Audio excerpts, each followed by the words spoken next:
जो शिवरात्रि आती है, मासिक शिवरात्रि जो आती है, आप 12 महीने का नियम बनाओ कि मैं 12 महीने की शिवरात्रि का व्रत करूं ना करूं। मैं शंकर के मंदिर में 12 महीने जो शिवरात्रि आती है उस शिवरात्रि का नियम लेती हूं कि शिवरात्रि के दिन में दिया लगाने 3 जगह पर जाऊंगी। पहला, बोलते जाओ जम के, बेलपत्री के नीचे। दूसरा, शंकर भगवान के मंदिर में या शिव मंदिर की चौखट पर। तीसरा, आंवले के वृक्ष के नीचे। ये 3 जगह पर आप प्रणाम कर कर, झोली पसार कर बाबा देवाधिदेव महादेव, माता लक्ष्मी और पार्वती के नाम से दिया लगाना प्रारंभ कर दीजिए। 3 महीने की शिवरात्रि पूरी हो, ये निश्चित है अगला पत्र आपका इस जगह पर मिलेगा कि बाबा ने मेरा ये कार्य कामना कर कर शंकर जी के शिवलिंग का और शंकर जी की जो जलाधारी है उसका शाम के समय, प्रदोष के समय पर, शिवरात्रि के दिन सफेद पुष्प की पंखड़ियों से शिव का श्रृंगार करना प्रारंभ कर दीजिए। जिस मंदिर में कोई नहीं जाए उस मंदिर में जाकर आप शिव का श्रृंगार करिए, श्रृंगार करो। आप दूसरा सोमवार आएगा, दूसरा शिवरात्रि आएगी ना, दूसरी महीने की जब शिवरात्रि आएगी तो आपको मालूम पड़ेगा कि आपने शंकर का जो पुष्प का श्रृंगार करा था, श्वेत पुष्प की पत्तियों का, सफेद फूल की पत्तियों का, कुंदकेश्वर महादेव के नाम से जो श्रृंगार करा था, उसका लाभ क्या हुआ। एक माता ने तो बड़ा सुंदर भाव लिखा है कि हमारे, अब पत्र ढूंढना पड़ेगा, कि हमारे घर के पास में मंदिर था, उस मंदिर का कुछ नाम नहीं था।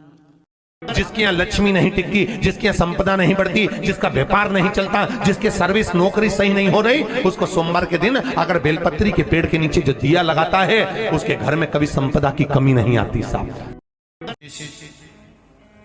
जब कामना रहती है, विशेष कामना, आज आपका मन कर गया 108 चावल के दाने मेरे को शिव जी को चढ़ाना,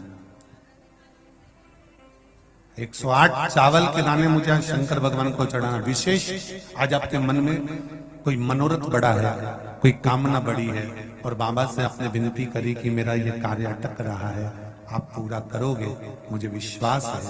108 चावल के दाने चढ़ाना है। आपने चंदन लगाया, हाथ की हथेली पर 108 चावल के दाने जो घर से गिनकर लेकर गए हो, उसको हथेली में रखा। एक एक चावल का दाना नहीं चढ़ाया, हथेली में रखकर जो विशेष कामना, जैसे किसी कर्मकांडी ब्राह्मण से पूछा जाए, पूजन होने के बाद में विशेष अर्घ दिया जाता है, विशेष अर्घ।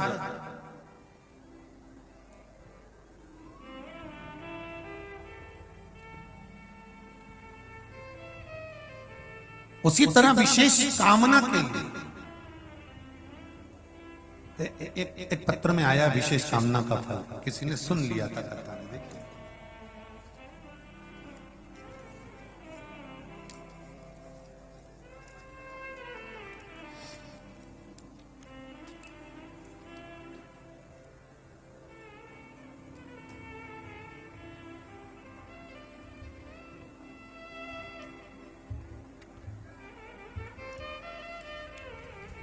शादी की पत्रिका भी भेजी, तुम इतने सारे मत चले जाना हो। गुरुजी शिव महापुराण की कथा 4 महीने से टीवी पर सुन रही हूं। मेरे छोटे भाई की शादी 5-6 साल से नहीं हो पा रही थी, तब आपने कथा में पशुपति व्रत के बारे में बताया था, अक्षत की पूर्णता के बारे में बताया था। मैंने मेरे भाई के लिए करा और बाबा की कृपा से मेरे भाई की शादी 26 जून की है। मैं शिव बाबा को पत्रिका देने के लिए आया, निमंत्रण पत्र भी है, पत्रिका भी। विशेष अर्घ की महत्वता जैसे है, उसी तरह अक्षत की महत्वता विशेष।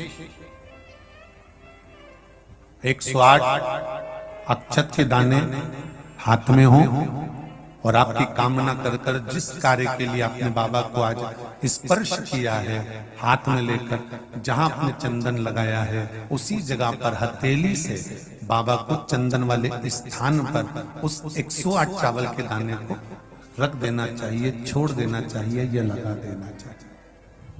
विशेष अर्घ का महत्व किसी कर्मकांडी ब्राह्मण से अवश्य पूछना कि उसका फल क्या होगा।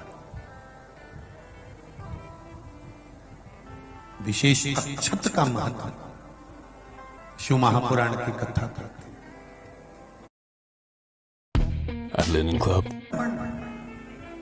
आप जो देवाधिदेव महादेव को समर्पण कर रहे हो, भगवान शंकर की आराधना कर रहे हो, भगवान शिव की स्तुति कर रहे हो,